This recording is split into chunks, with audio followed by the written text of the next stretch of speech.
The Duke's hand was still warm from Rosaline's touch when he reached out and gripped Lady Celeste's waist, pulling the woman in red into the space Rosaline had occupied for a decade. The transition was so seamless, so utterly practiced, that for a heartbeat, the crowded ballroom seemed to lose its breath.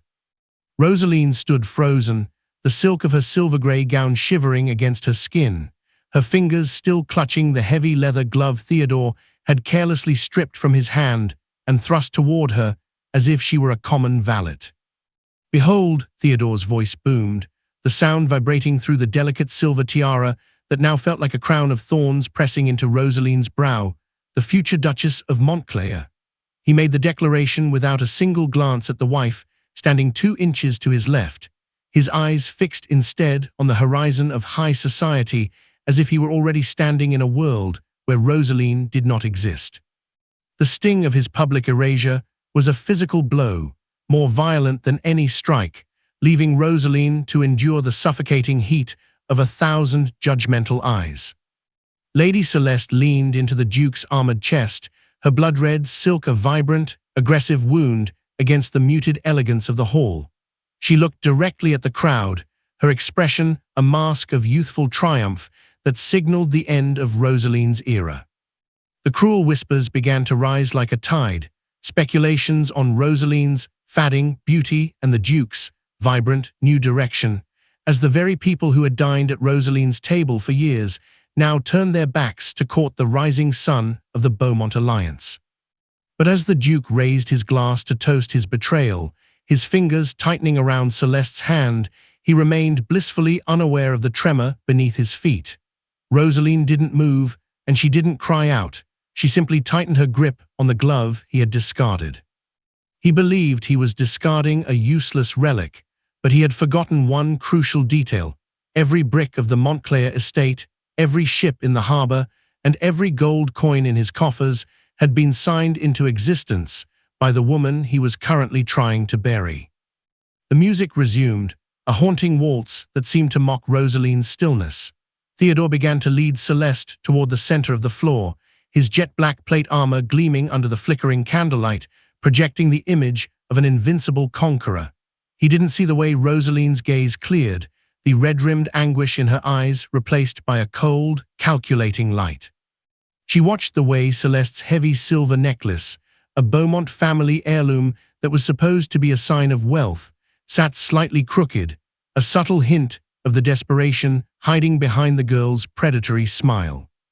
Rosaline knew the Beaumonts were drowning in debt, and she knew Theodore was using her own carefully managed dowry to buy a seat at their table. What the Duke had failed to realize in his arrogance was that Rosaline had seen this storm coming months ago. As the future bride spun in the Duke's arms, she was dancing on a trapdoor that Rosaline had already unlatched. The betrayal was public, the humiliation was absolute, but the war had only just begun, and Rosaline held the only map to the Duke's survival. 10 years before the flickering candlelight of the winter gala turned into a row of sharpened daggers, the Montclair name was nothing more than a hollow echo rattling within the bones of a crumbling house.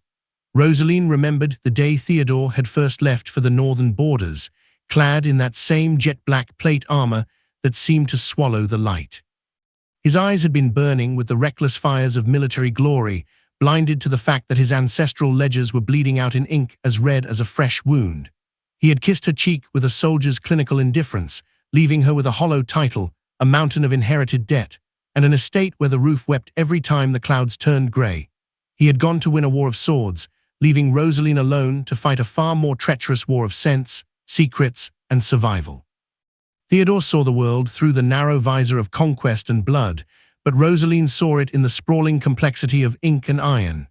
While he was away seeking medals, she did not sit by the frost-rimmed windows embroidering handkerchiefs or waiting for letters that rarely came. Instead, she stripped off her lace and descended into the damp, moth-eaten offices of the estate's factor. What she found was a legacy built on shifting sands, a succession of Montclair men who had traded fertile land for vintage wine and traded their family's prestige for a seat at the card table. With a hand that never wavered and a heart that learned to beat in rhythm with the relentless ticking of the grandfather clock, Rosaline began to systematically amputate the rot. She was the first to realize that the Montclair's traditional wealth was an illusion of the past. She sold off the useless, overgrown hunting lodges that served as nothing but drains on the treasury. She sat across from predatory moneylenders, men who expected a weeping widow but found a woman with a mind like a razor, and she renegotiated the loans her father-in-law had signed in drunken stupors. Most importantly, she personally oversaw the modernization of the iron mines that Theodore had dismissed as exhausted. She spent her nights studying geology and trade routes, realizing that the industrial age was coming and the Duke's old-world pride would not feed the servants. It was during those long, lonely nights, lit by a single guttering candle that cast dancing shadows against the peeling wallpaper, that Rosaline became the silver architect. She didn't just save the family fortune, she redesigned it from the bedrock up. She channeled her own substantial dowry, gold her father, a wealthy merchant, had earned in the gritty reality of trade, not into jewelry, tiaras, or silk gowns, but into the foundations of the Montclair shipping routes. She knew the nobility looked down on new money, so she funneled her wealth through a series of anonymous holding companies and trusted proxies. Every ship that returned to the docks laden with rare spices and fine silk was a victory Theodore knew nothing about. Every ton of iron pulled from the deep earth was a testament to her foresight. When he finally returned years later, scarred and boasting of his military prowess and the minor skirmishes he had won, he found the silver-grey walls of the estate meticulously restored. The gardens were manicured, the servants were paid in full, and the wine cellar was stocked with the finest vintages. Theodore took it all as his divine birthright, a natural byproduct of his own perceived greatness and the luck of the Montclair line. He never noticed the faint ink stains on his wife's fingertips or the exhaustion buried deep in her marrow. He walked through the halls she had saved as if he had conquered them himself, never once asking how a bankrupt house had become the wealthiest estate in the province while he was away playing at heroics. He used the wealth she had generated to fund his ballooning political ambitions and his insatiable vanity. To Theodore, Rosaline was a fixture of the house, reliable, quiet, and increasingly invisible. He saw her preference for silver-grey gowns not as a sign of her steely resolve, but as a symptom of her fading into the background of his brilliant life. She became a shadow that moved silently through the rooms to ensure his life remained seamless and his reputation remained untarnished. He never realized that the quiet loyalty he so despised was the only thing keeping the ceiling from collapsing on his arrogant head. He treated her like a servant who happened to wear a tiara, a placeholder, until something more vibrant caught his wandering eye. As Rosaline stood in the present, her fingers tightening around the heavy glove he had just handed her like a piece of trash, the memories of those 10 years of toil flooded back with a freezing clarity. She remembered the cold nights in the factor's office when her breath misted in the air. She remembered the way she had protected his name when creditors came knocking at the door, shielding his ego from the reality of his own failure. She had been the architect of his rise, the hidden hand that had sculpted his power, and the silent brain that had outmaneuvered his enemies. Theodore looked at Lady Celeste now, laughing at some whispered joke, and Rosaline saw the same look in his eyes he'd had when he looked at the iron mines. He saw something shiny and new, and he had no idea of its true cost. He believed he was discarding a fading wife for a vibrant future, but he was actually severing the tether to his only source of stability. Rosaline looked at the grand marble pillars and the flickering candlelight of the hall she had paid for, and a strange, cold peace settled over her. If she was the one who had built this pedestal, she was the only one who knew where the structural flaws were hidden. She knew exactly which stone to pull to ensure his fall would be absolute. Theodore wanted a future bride, but he was about to learn that without the silver architect, he didn't even have a present. The infiltration of Lady Celeste Beaumont into the Montclair estate did not begin with a frontal assault, but with the subtle, creeping persistence of a crimson shadow stretching across a sunlit room. It started 3 months before the gala, during a particularly brutal rainy season that turned the estate's sprawling grounds into a mire of grey sludge. Celeste arrived under the guise of a distant cousin seeking refuge from a flooded manor, her carriage a vibrant splash of blood red against the weeping willows. Rosaline, ever the gracious hostess and the silent guardian of the Montclair reputation, had opened the doors herself. She had looked into Celeste's eyes and seen not a stranded relative, but a predator who had smelled the scent of a man who equated his own boredom with a need for a new conquest. Within a week, the subtle usurpation began. Celeste did not start by claiming the Duke's heart. She started by claiming the space around him. She was always there, a flash of red silk in the library, a high-pitched, melodic laugh echoing from the conservatory, a lingering scent of heavy jasmine that began to choke out the smell of old books and beeswax that Rosaline preferred. Theodore, long accustomed to Rosaline's quiet efficiency, was mesmerized by the noise. He mistook Celeste's calculated flattery for vitality and her practiced helplessness for a femininity that Rosaline, with her ink-stained mind and iron will, had long since outgrown. To Theodore, Rosaline had become the furniture of his life, sturdy, reliable, and utterly unexciting, while Celeste was the flickering flame of a new candle. The true insult, however, was not the emotional distance that grew between the Duke and his wife, but the physical theft of Rosaline's history. It began with a pair of sapphire hairpins. Rosaline had noticed them missing from her vanity, but in the chaos of managing the autumn harvest accounts, she assumed she had simply misplaced them. 2 days later, she saw them pinned into Celeste's blonde curls during tea. Theodore had smiled, leaning towards Celeste and remarking how the blue brought out the fire in her eyes. He didn't even recognize them as part of the Montclair heirloom collection, jewels Rosaline had redeemed from a London pawnshop years ago with her own secret profits. Emboldened by Rosaline's silence, the borrowing escalated into a systematic looting of the Duchess's identity.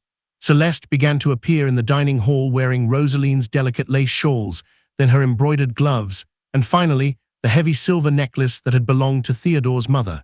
Each time, Celeste would offer a saccharine, poisonous smile, claiming the Duke had insisted she wear something more befitting a guest of her station. Theodore never corrected her.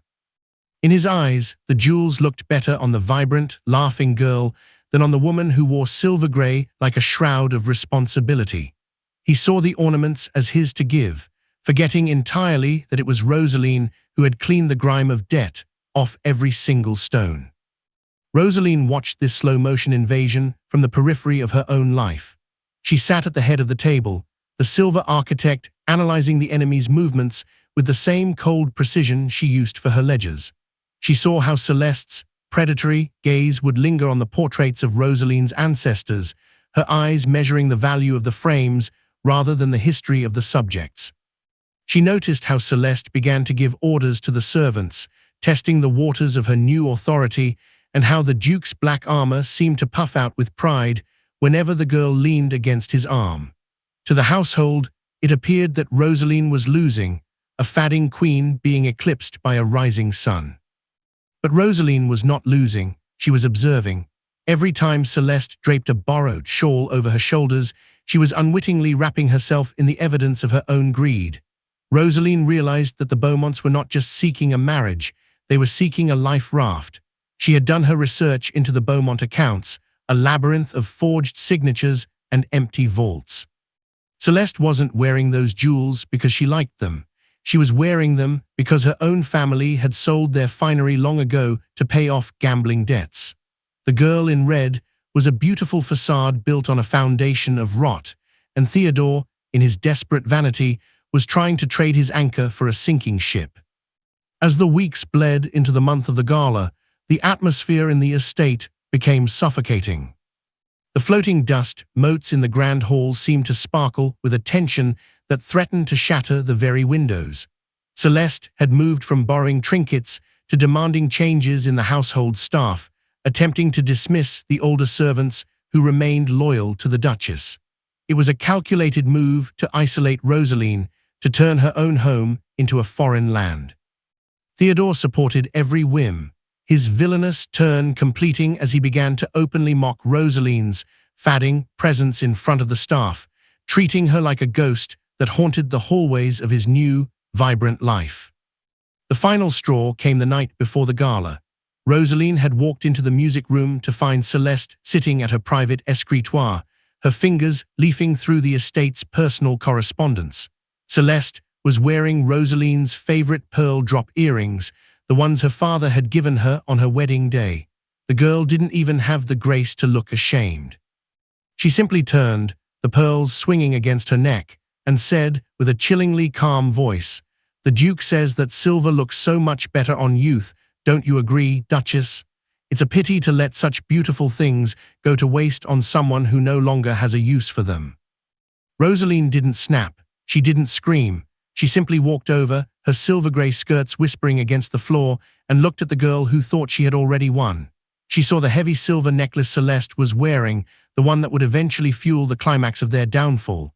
"Keep them for now, Lady Celeste," Rosaline had whispered, her voice as cold as the winter wind. "The weight of the Montclair legacy is far heavier than it looks. I would hate for you to find yourself crushed by it before the party even begins."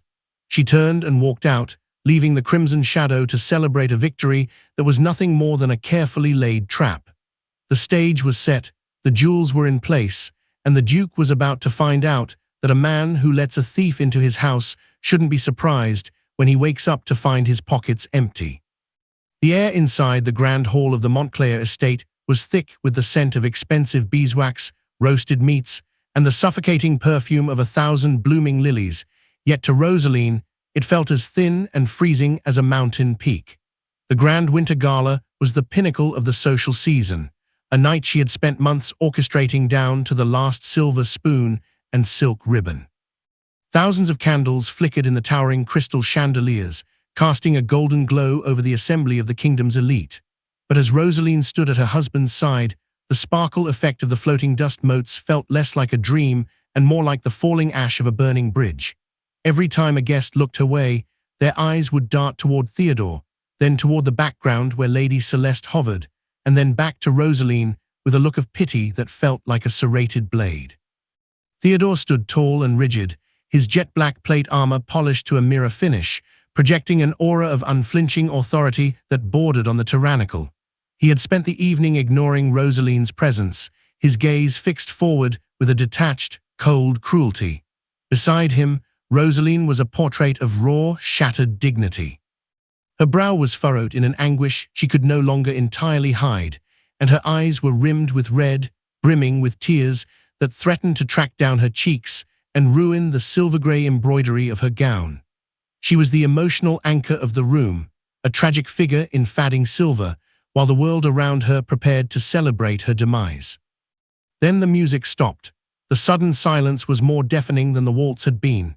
Theodore stepped forward, his hand leaving Rosaline's side as if she were a piece of discarded luggage.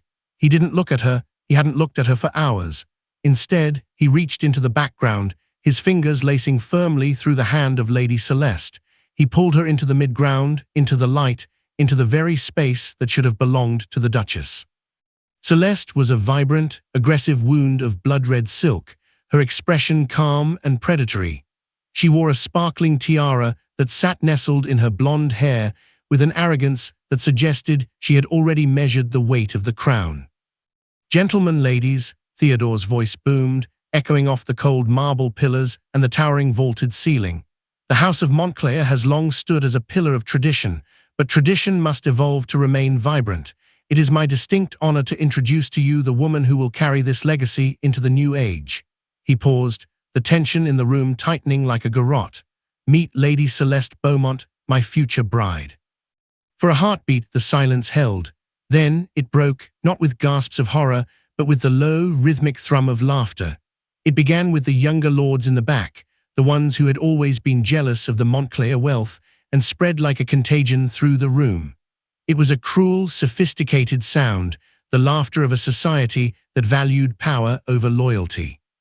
They looked at Rosaline, standing there in her muted silver, still wearing the family tiara, still clutching the glove Theodore had thrust at her. She was the punchline of the Duke's joke. The guests whispered behind their fans, their eyes sparkling with the thrill of witnessing a public execution of status. "Look at her," one countess hissed, loud enough for the sound to carry across the marble floor. "She looks like a ghost haunting her own wedding feast." Rosaline felt the heat of 1,000 stares. The laughter felt like physical blows, a rhythmic pelting of stones intended to drive her into the shadows. She looked at Theodore, hopping for some shred of the man she had saved from bankruptcy 10 years ago, but she found only the cold, unyielding black of his armor. He was looking at Celeste with a gaze of ownership and pride, his face transformed by a smile he hadn't offered Rosaline in a decade. Celeste, for her part, looked directly at the crowd, her blurred, ghostly expression shifting into one of triumph. She didn't look at Rosaline. The Duchess was already a nonentity to her, a relic to be cleared away for the new Dacre. The nightmare was total. Rosaline's hand trembled as she held the leather glove, the only piece of Theodore she had left, and it felt like a mockery of their entire marriage. She was the woman who had balanced the books, saved the mines, and kept the name of Montclair from the mud of the debtor's court. And here she was, being publicly discarded in the very hall she had paid to restore, while the people she had fed and entertained laughed at her humiliation. The flickering candlelight seemed to dim, the towering pillars closing in on her like the bars of a cage. She was a sovereign in exile in her own ballroom. But as the laughter reached its crescendo, something shifted deep within Rosaline's chest. The anguish that had furrowed her brow began to crystallize into a cold, hard diamond of resolve. She watched Celeste's heavy silver necklace sparkle under the chandeliers, the necklace Rosaline had redeemed from a pawnshop. She watched Theodore's arrogant stance, a posture built on the foundation of her father's trade money. The pain was still there, a raw and bleeding thing, but it was being paved over by the same calculating mind that had outmaneuvered the kingdom's most ruthless debt collectors. Theodore finally turned his head, his gaze sweeping over Rosaline as if she were a stain on the marble that the servants had forgotten to scrub away. "You may retire, Rosaline," he said, his voice flat and devoid of any emotion. "The celebration no longer requires your presence." The laughter of the guests followed her as she turned, her silver-grey skirts whispering a mournful song against the floor. She walked through the pillars, past the flickering candles and the mocking eyes, her head held high even as the first tear finally escaped and tracked down her cheek. They thought they were watching a woman flee in shame. They didn't realize they were watching the silver architect go to find the blueprints. As she stepped out of the hall and into the freezing darkness of the corridor, the laughter echoed behind her, but Rosaline was no longer listening to the sound of her own defeat. She was listening to the sound of the trap beginning to close. The morning after the betrayal arrived not with a sunrise, but with a cold, suffocating fog that clung to the windows of the Montclair estate like a shroud. Rosaline awoke in the master suite, though it no longer felt like hers. The air was thin, smelling of stale lilies and the lingering smoke of 1,000 extinguished candles. She sat at her vanity, staring at the red-rimmed eyes reflected in the glass, but the woman looking back was no longer the shattered creature from the ballroom. The furrow in her brow had smoothed into a mask of terrifying stillness. She reached for her bell pull to summon her maid, but the silken cord yielded no resistance. It had been cut, the frayed ends dangling like a hanged man's rope. When she descended the grand staircase, the silver-grey silk of her morning gown whispering against the marble, the silence of the house was punctuated by a new, jagged rhythm. The servants, many of whom Rosaline had personally saved from the workhouses during the lean years, did not look up as she passed. They scurried by with averted eyes, carrying trays of hothouse fruit and champagne toward the sun-drenched breakfast room where Theodore and Celeste were already ensconced. Rosaline was no longer the Duchess to them. She was a ghost, a lingering memory of a fallen regime that it was dangerous to acknowledge. As she reached the doorway of the dining hall, she was stopped by the firm, armored chest of a guard she didn't recognize, one of the Beaumont's men wearing the Duke's colors. "Private breakfast, madam," the man said, his voice devoid of the deference usually reserved for the lady of the house. He didn't even use her title. "The Duke and the future Duchess are not to be disturbed." "I am the mistress of this house," Rosaline said, her voice a low, steady vibration that seemed to rattle the crystal drops on the nearby sconce. "Move aside." The guard didn't move. Before he could speak, the double doors swung open, and Lady Celeste emerged, wrapped in a dressing gown of vibrant, aggressive crimson, one of Rosaline's own silk robes that had been altered overnight to fit the younger woman's smaller frame. Celeste held a cup of steaming tea, the steam curling around her predatory, triumphant smile. She looked Rosaline up and down, her gaze lingering on the silver-grey dress, as if she were inspecting a moth-eaten curtain. "Oh, Rosaline," Celeste cooed, her voice dripping with the poisonous sweetness of a rotted peach. "Theodore and I were just discussing the new arrangements. This house is far too large for a woman of your reduced circumstances. We've decided the East Wing attic is much better suited for your needs. It's quiet and out of the way of the guests. The East Wing is for storage and servants, Rosaline replied, her eyes narrowing. Precisely, Celeste snapped, the smile vanishing into a sharp, jagged line. Theodore says you've always been so fond of the accounts and the ledgers. You can spend your days up there among the dust and the old papers. It's essentially what you've been doing for 10 years anyway, isn't it? Acting as the glorified housekeeper of Montclair. She leaned in, her breath smelling of honey and malice. Since you're already on your feet, be a dear and tell the kitchen that the Duke's eggs were slightly cold. A woman of your experience should know how to handle the staff. The humiliation was a physical weight, a suffocating pressure that made the air in the hallway feel like lead. Rosaline watched as Celeste turned back into the dining room, the crimson silk trailing behind her like a smear of blood. From within the room, she heard Theodore's booming laugh, the same laugh that had once promised her protection, now weaponized against her. He didn't come to the door. He didn't defend her. He sat in the chair she had paid for, eating the food she had secured, and allowed a stranger to treat his wife like a scullery maid. Rosaline turned and walked toward the kitchens, but she didn't go to deliver Celeste's message. She walked through the servants' corridors, the narrow, dim passageways that ran like veins through the stone heart of the manor. For the first time, she saw her home as a stranger would. She saw the peeling paint in the corners she had neglected while focusing on the mines. She saw the way the older servants huddled in the shadows, whispering in hushed, frightened tones about the new Duchess and the Duke's black heart. In the scullery, she found old Martha, the head cook, who had been with the Montclairs since Theodore was a boy. The woman was weeping over a tray of silver. When she saw Rosaline, she gasped and tried to drop a curtsy, but Rosaline caught her by the arms. "Don't," Rosaline whispered. "The world has changed since the sun rose, Martha." "He's a fool, Your Grace," Martha hissed, her voice trembling with rage. "He's bringing in Beaumont people. They're sacking us, one by one. He says he wants vibrant blood in the kitchen. He's forgotten who fed him when the coffers were empty." "Let him forget," Rosaline said, her gaze turning toward the massive iron stove. "A man who forgets the foundation of his house deserves to be crushed when it falls." She spent the rest of the day in a twilight of domestic exile.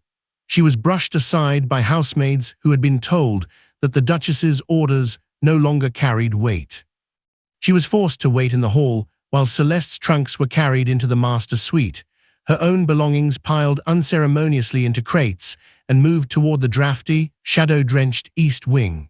Every clatter of a crate, every dismissive glance from a footman was a brick being removed from the life she had built. By nightfall, Rosaline stood in the small, cramped room in the attic. The window was narrow, offering a fractured view of the frozen grounds and the distant, dark silhouette of the iron mines. She was alone, treated as a ghost in the very house she had saved from the auctioneer's gavel. The Duke had stripped her of her title, her bedroom, and her dignity, reducing her to a servant in his new, crimson-stained world. But as she sat on the edge of the narrow cot, she didn't weep. She pulled a small, iron-bound box from beneath her cloak, the one item she had carried herself from the master's suite. She opened it to reveal not jewels, but the original land grants, the restricted ledger, and the deeds to the Montclair debt. Theodore thought he had relegated her to the dust of the attic, but he had forgotten one simple truth. The architect knows the secrets of every floor, and from the highest point in the house, one can see the entire landscape of the enemy's ruin. The ghost was no longer haunting the hallways, she was haunting the future, and she was the only one who knew that the Beaumont fortune was as empty as the Duke's promises. The dust in the East Wing attic did not choke Rosaline, it fueled her. While the muffled sounds of music and Theodore's boisterous laughter drifted up from the floors below, ghostly echoes of a house that had forgotten its mistress, Rosaline sat by the narrow slit of a window, the moonlight providing a cold, silver illumination for the work at hand. Theodore believed he had exiled her to a tomb of forgotten papers, but he had actually handed her the keys to his execution. For 10 years, Rosaline had maintained the archives of the Montclair estate, but she had also kept a quiet eye on the neighboring houses. She knew where the bodies were buried because she was the one who had refused to lend them the shovels. She pulled the Beaumont file from a stack of weathered vellum. On the surface, The Beaumonts were a family of ancient prestige and vibrant social standing, but to a woman who spoke the language of numbers, their history was a long, bleeding scream of financial ruin. She opened the ledger she had secretly compiled over the last year, the Ledger of Blood. It was named not for violence of the sword, but for the slow, agonizing hemorrhaging of a family's lifeblood, their land. She traced her finger over the entries for Lady Celeste's father. 2 years ago, they had sold their timber rights in the north. 1 year ago, they had mortgaged their ancestral manor to a group of cutthroat London lenders. 6 months ago, those lenders had initiated foreclosure. The Beaumonts were not a vibrant political alliance. They were a hollowed-out husk, a gilded cage with no floor. Celeste's blood-red gowns and heavy silver jewelry were not signs of wealth, but the desperate camouflage of a family trying to marry into a fortune before their creditors realized the vaults were empty.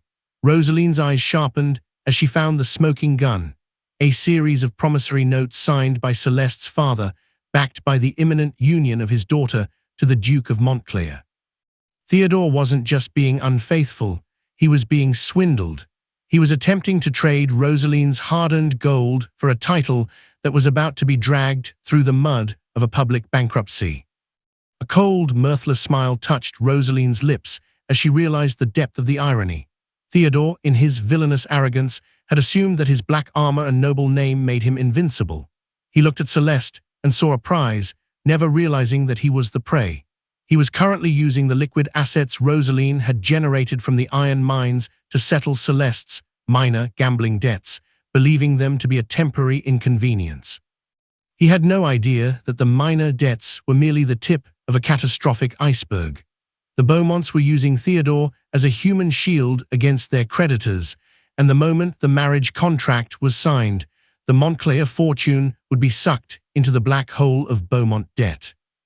Rosaline turned the page to her own restricted ledgers, the ones Theodore had never bothered to read. He had always been bored by the housekeeping, as he called it. If he had looked, he would have seen that the Montclair liquid cash was nearly gone, diverted by his own hand to impress his new mistress. But he would have also seen something far more terrifying. Rosaline had anticipated this betrayal the moment Celeste arrived with those borrowed hairpins. Over the last 3 months, she had quietly moved the primary deeds of the estate into a private trust, a trust that required the signature of the managing director to dissolve. And the managing director was not the Duke. It was the silver architect. She stood up, her silver-gray skirts catching the moonlight, making her look like a vengeful spirit rising from the dust. Downstairs, she heard the heavy thud of Theodore's boots and the tittering laugh of Celeste as they made their way toward the master suite. They were celebrating a victory they hadn't yet won, sleeping in a bed that sat on land they no longer legally controlled. Theodore thought he was discarding a fadding wife, but he was actually discarding his only protection. The Beaumonts were bloodsuckers, and they had found a willing host in the Duke's vanity. "You wanted a vibrant future, Theodore," Rosaline whispered into the shadows of the attic, her voice like the sliding of a blade into a sheath. "But you've invited a parasite to your table." She closed the ledger, the heavy thud of the cover sounding like the first stone of a collapsing wall. She didn't need to scream or plead for her position back. She didn't need to beg for his love. She simply needed to wait. The Beaumonts' creditors were already circling the estate like wolves, and Theodore had just opened the gate. He had stripped Rosaline of her dignity, her room, and her title, but in doing so, he had freed her from the obligation of saving him. For 10 years, she had been his shield. Now, she would be the one to show the world that his armor was hollow. As the clock in the hallway struck midnight, marking the end of another day of her exile, Rosaline began to draft the letters that would accelerate the Beaumonts' ruin. The ledger of blood was full, and it was time for the first payment to be collected. The afternoon sun struggled to penetrate the grime of the East Wing's narrow windows, casting a jaundiced light over the cramped attic room that had become Rosaline's world. She was seated on the edge of the narrow cot, a single porcelain cup of tea cradled in her hands, when the heavy oak door creaked open without a knock. Lady Celeste stepped over the threshold, her presence a violent intrusion of crimson silk against the grey, dust-moted air.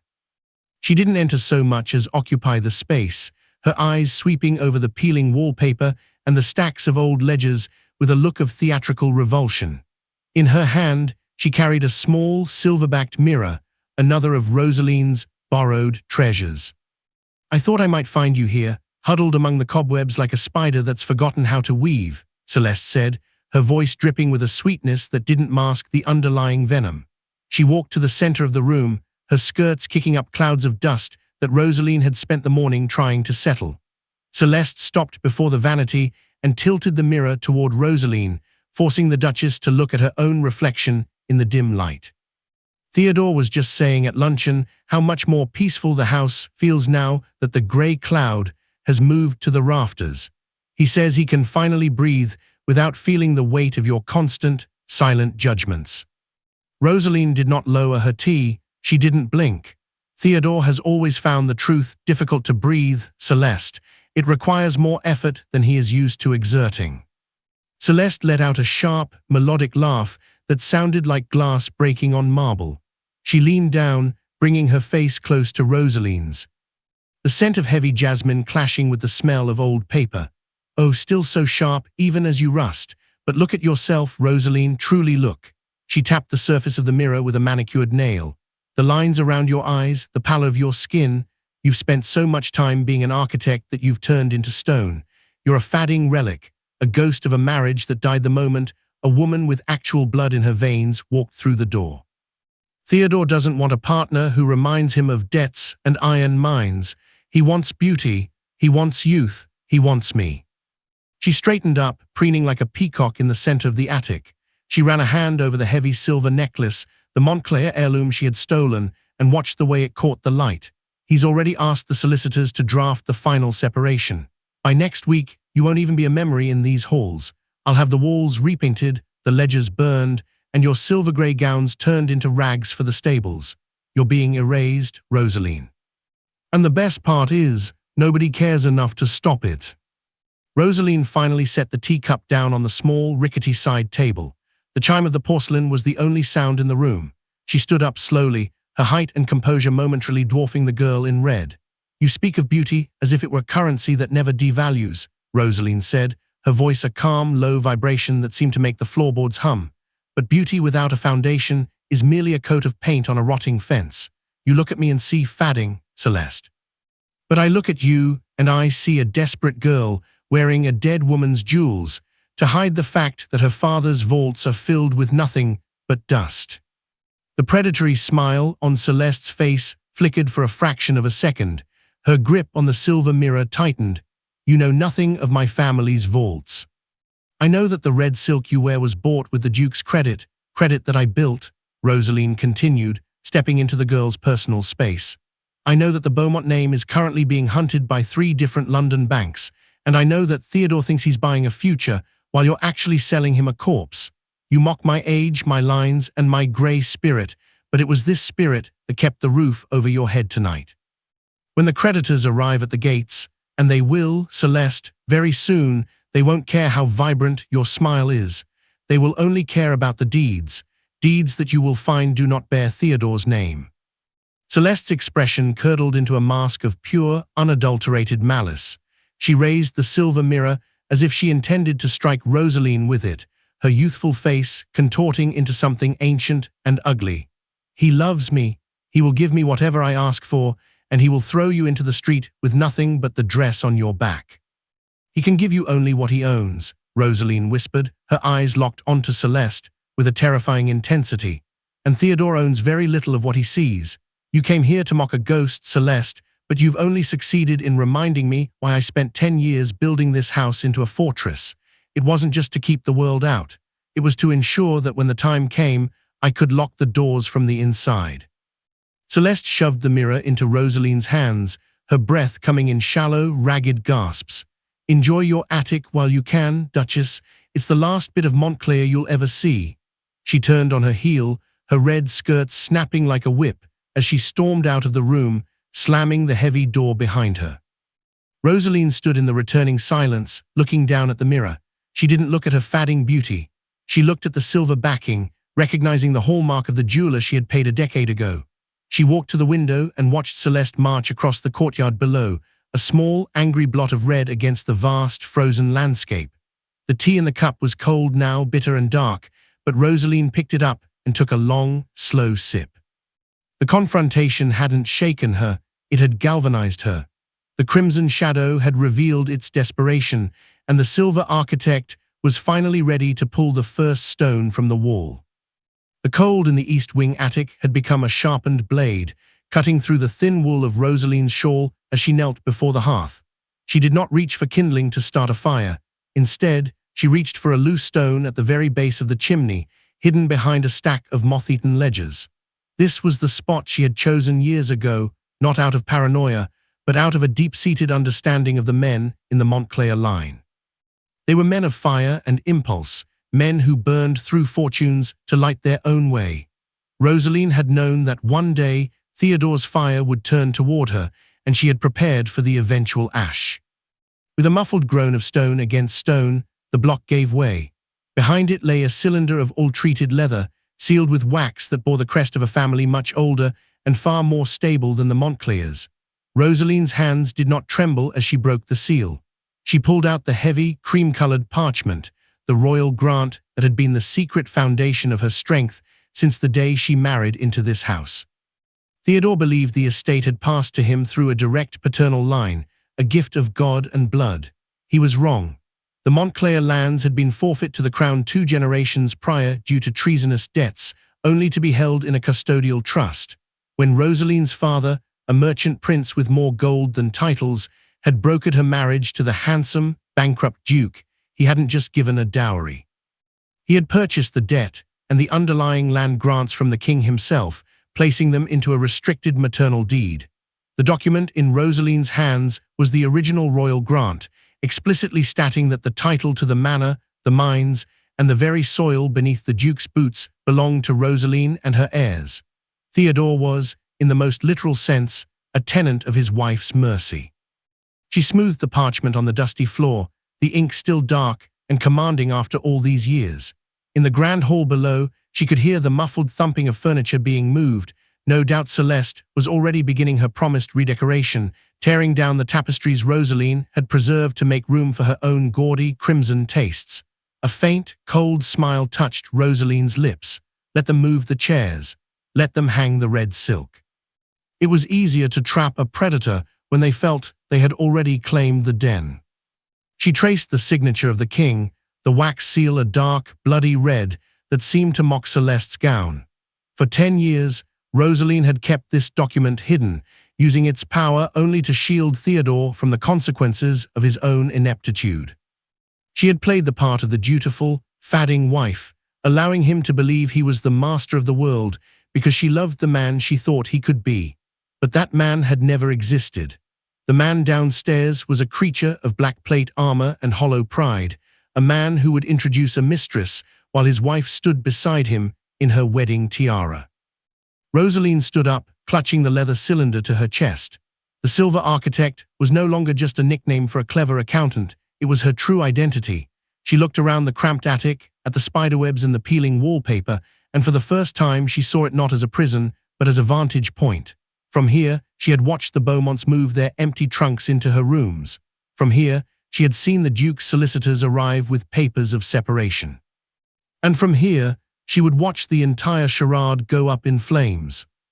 She walked to the window, the royal grant tucked safely beneath her arm. The winter moon was rising, casting long, skeletal shadows across the frozen gardens. She could see the lights of the carriage house where Celeste's family was reportedly staying, awaiting the finalization of the divorce so they could officially begin their feast on the Montclair carcass. They were like vultures waiting for a beast to die, unaware that the beast's heart was still beating in the attic. "You should have looked at the foundations, Theodore," Rosaline whispered into the freezing air. "You spent so much time looking at the facade that you forgot who owns the stone." She knew the schedule for the following evening. Theodore intended to hold a private dinner, a signing of the separation, where he would present Rosaline with the papers that would strip her of her status and banish her to the countryside with a pittance. He expected her to weep. He expected her to beg.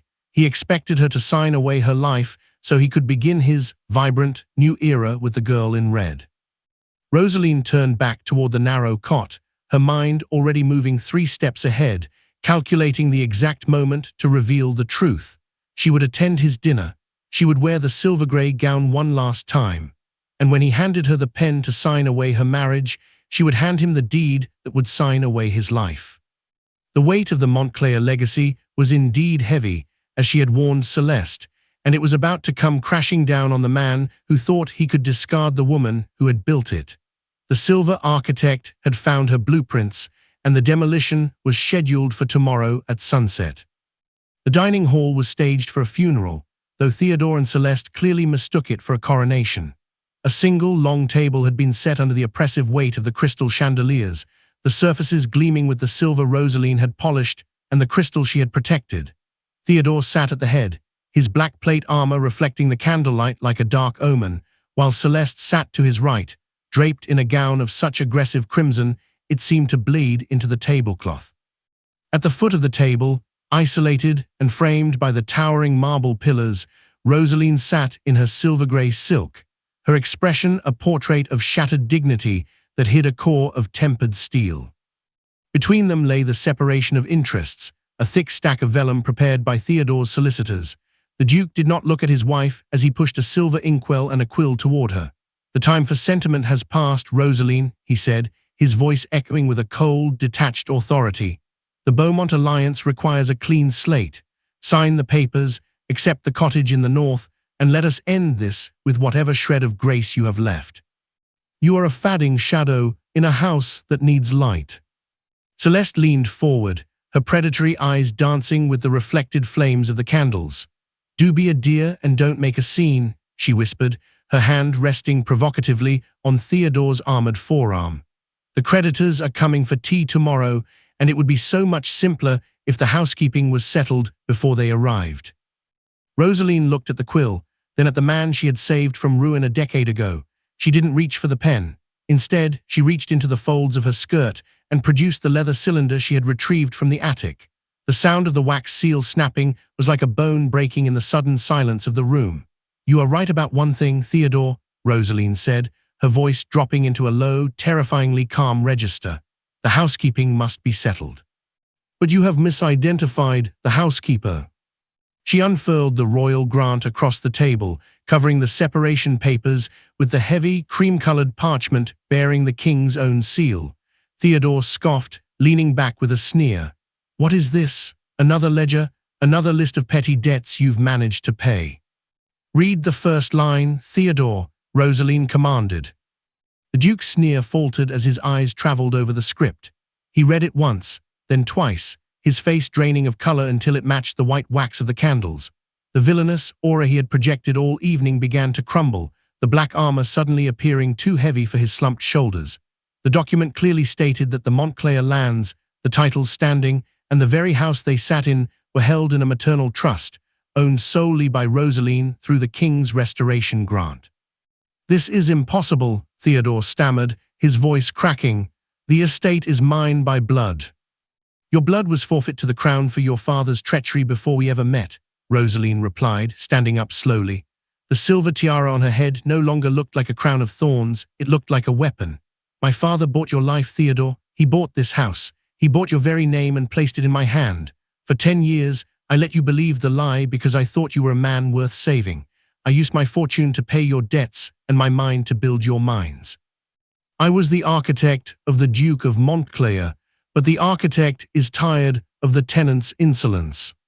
Celeste's hand flew to the heavy silver necklace at her throat, the one Rosaline had redeemed from a pawnshop. "Theodore, what is she saying?" Rosaline turned her gaze to the girl in red. "She is saying, Lady Celeste, that the man you've spent months seducing owns nothing but the armor on his back, and even that was paid for by a merchant's daughter. You came here to feast on a fortune, but you've only found a vacuum. The Beaumont debts will not be paid by Montclair gold, because there is no Montclair gold. There is only Rosaline's gold, and it is closed to you." The realization hit the room like a physical shock. Celeste looked at Theodore, her vibrant love vanishing in a heartbeat as she saw him for what he truly was, a bankrupt pretender. The ghostly girl became a panicked creature, her predatory expression shattering into one of pure, selfish terror. She had tied her family's last hope to a sinking stone.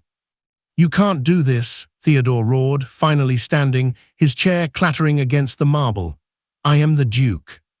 "You are a guest who has overstayed his welcome," Rosaline said, her voice rising to fill the hall, vibrating against the pillars. "The solicitors you hired to divorce me are currently in the foyer, but they aren't here for the separation. They are here because I've spent the last 24 hours purchasing their firm. They now work for me, and their first task is your eviction." As if on cue, the double doors of the dining hall swung open. It wasn't the servants who entered, but a line of men in black coats, legal representatives and bailiffs. The laughter of the guests from the night before seemed to echo in the rafters, but this time, the joke was on the man in the black armor. "Theodore Montclair," the lead solicitor announced, his voice clinical and cold. "By order of the Duchess and the Royal Trust, your access to the estate accounts is terminated. You have 1 hour to vacate the premises. You may take your armor, you may not take the silver." Theodore looked around his grand hall, his gaze frantic, searching for the authority he had wielded so cruelly just an hour ago. He looked at Celeste, but she was already backing away toward the door, her red skirts trailing like a retreat. He looked finally at Rosaline, the fadding wife he had tried to erase. She stood at the foot of the table, the silver architect amidst the ruins of his ego, her face a portrait of cold, unyielding justice. "I built this house, Theodore," Rosaline whispered, the sound carrying through the vast, silent space. "And tonight I am taking it back." The gavel of her resolve had fallen, and as the bailiff stepped forward, the Duke realized with a sickening finality that he wasn't just losing his wife, he was being evicted from his own life. The cold marble nightmare was finally over for Rosaline, but for the man who had betrayed her, the winter was only just beginning. The heavy oak doors of the Montclair estate groaned open one final time, admitting a gust of freezing winter air that sent the flickering candlelight into a frantic dance. Theodore stood on the threshold, his black plate armor no longer projecting the image of a formidable conqueror, but rather the hollow shell of a man who had mistaken a loan for a legacy. Beside him, Lady Celeste huddled in a fur-lined cloak that she had tried to smuggle out, only to have it stripped from her shoulders by a footman who took his orders from the Duchess alone. The red intruder was now a shivering, desperate girl, her vibrant silk gown stained by the slush of the driveway, her predatory gaze replaced by the vacant stare of the defeated. "You cannot mean to leave us in the storm, Rosaline," Theodore pleaded, his voice cracking as the reality of the freezing night set in. He looked back into the warmth of the hall Rosaline had bought, the hall she had managed, and the hall she now commanded. "I am a Montclair. This is my name." "The name is yours, Theodore," Rosaline replied, standing at the center of the marble expanse, her silver-gray skirts spreading around her like a pool of moonlight. "But the stone, the heat, and the bread you've eaten belong to the architect. You told me once that tradition must evolve to remain vibrant. Tonight, the evolution is complete. You are free to take your vibrant future into the world and see how much it buys you without my signature at the bottom of the page." With a sharp nod from Rosaline, the bailiff stepped forward, firmly ushering the pair out into the dark. The door slammed shut with a finality that echoed like a thunderclap through the rafters, the heavy iron bolt sliding home with a sound of absolute severance. The silence that followed was not the suffocating, fearful hush of the previous days, but a vast, clean stillness. Rosaline stood alone under the towering crystal chandeliers, the sparkle of the floating dust motes no longer mocking her, but settling like diamonds upon a woman who had finally reclaimed her crown. She walked slowly through the hall, her footsteps echoing with a rhythmic, sovereign confidence. She passed the dining table where the separation of interests lay crumpled beneath the weight of the royal grant. She reached out and picked up the silver tiara she had been wearing, the one Celeste had mocked as a relic of a fadding era. Rosaline didn't place it back on her head. Instead, she set it down on the mantel of the great hearth, beside the clock that continued to tick with indifferent precision. She no longer needed a crown to signal her status. Her power was not in the jewelry she wore, but in the deeds she held and the mind that had outlasted her enemies. The older servants began to emerge from the shadows of the corridors, their faces no longer averted in shame. Martha, the cook, brought a fresh pot of tea, not a cold cup of mockery, but a steaming brew of loyalty. Rosaline looked at them and saw not just staff, but the people she had protected through a decade of Theodore's neglect. Tomorrow, Rosaline said, her voice clear and resonant. We begin the inventory. We will strip the red silk from the walls. We will clear the Beaumont debt from the ledgers. And we will remind the world that the House of Montclair is under new management. She walked to the massive floor-to-ceiling windows and looked out at the frozen landscape. Somewhere out there, in the darkness of the carriage house or the cold mud of the road, Theodore and Celeste were discovering the true value of vibrant beauty without a foundation. But Rosaline was no longer looking for them. Her gaze was fixed on the iron mines in the distance, their chimneys beginning to puff white smoke into the midnight sky. She was the silver architect, and she had a world to rebuild. The nightmare of the gala, the humiliation of the attic, and the cruelty of the future bride were all merely the forge in which her new life had been tempered. As she turned away from the window and toward the warmth of her hearth, Rosaline Montclair realized she was no longer a wife, a ghost, or a placeholder. She was sovereign. The winter of her life had ended, and for the first time in 10 years, the Duchess of Montclair was truly, perfectly free. The story concludes with a breathtaking reversal of fortune that leaves the elite of society in stunned silence. As the creditors and bailiffs close in, Theodore and Celeste find themselves standing in a grand hall they no longer own, facing a mountain of Beaumont debts they cannot pay. With the royal grant in hand, Rosaline proves that the Duke was never the true master of the estate. He was merely a placeholder, a tenant of his wife's mercy who mistook her grace for weakness. Rosaline does not linger to watch his total collapse. She walks out of the marble hall with her head held high, leaving the flickering candles to burn out on a man who lost his entire world because he was too arrogant to see the value of the woman who built it. The narrative serves as a powerful reminder that loyalty is a foundation, not a footstool. It highlights the public humiliation and secret strength trope, showing that while a villain may try to make you feel invisible or fadding, your true worth is rooted in your own actions, your intellect, and your assets, not the fleeting recognition of a cruel man. Rosaline's triumph proves that the silver architect who builds the throne is always more powerful than the man who simply sits upon it. If you enjoyed watching Duchess Rosaline reclaim her crown and leave the red intruder in the dust, hit that like button, subscribe and turn on notifications so you never miss a moment of high-stakes justice and dramatic revenge.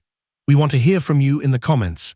What would you have said to Theodore at that ballroom microphone the moment he tried to replace you?